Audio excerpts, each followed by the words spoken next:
po, spray code ng ABS po yan. Front wheel sensor, intermediate pulse. Malayo yun, papalit ka na boss, maiksi na. O kaya titingnan natin yung bearing nun, hindi naipasok maigi, no? Yan ang inala ko.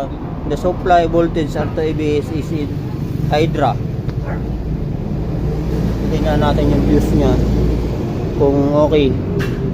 Yan, naging problema na ito, pero mainit yung ano nya, mainit, no? Babaklasin natin yan, titingnan natin yan. Kasi yun nagiging ano, for supply eh. The Hydra, maring motor.